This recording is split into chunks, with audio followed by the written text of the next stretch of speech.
অত্যন্ত শ্রেষ্ঠ একটা কথা আছে, যদি একটা দরজা বন্ধ হয় তাহলে ঈশ্বর নিজে আমাদের জন্য আরেকটা দরজা খুলে দেন। কিন্তু কিছু মানুষ আছেন যারা এটা ভাবেন যে আমার সাথে তো এরকম হলোই না, আমাদের জন্য তো কোনো নতুন দরজা খুললো না, কোনো নতুন পথ আমরা খুঁজে পেলাম না। সেই বিষয়ে আমরা চিন্তা করি, দুঃখ পাই যে এরকম কেন হলো। কখনো কখনো নতুন দরজা উন্মুক্ত হয়, কিন্তু পুরনো যে বন্ধ দরজা আছে তার সামনেই আমরা দুঃখী হয়ে বসে থাকি, আর এমন ভাবে বসে থাকি যে নতুন দরজার দিকে আমাদের চোখই যায় না।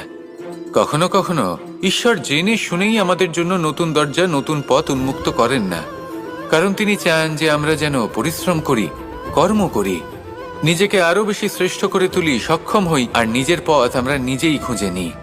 কখনো কখনো এমনও হয় যে ঈশ্বর চান যে আমরা যেন সেই পথে চলতে শুরু করে দিই। ভবিষ্যতে গিয়ে ঈশ্বর আমাদের সবকিছুই প্রদান করেন।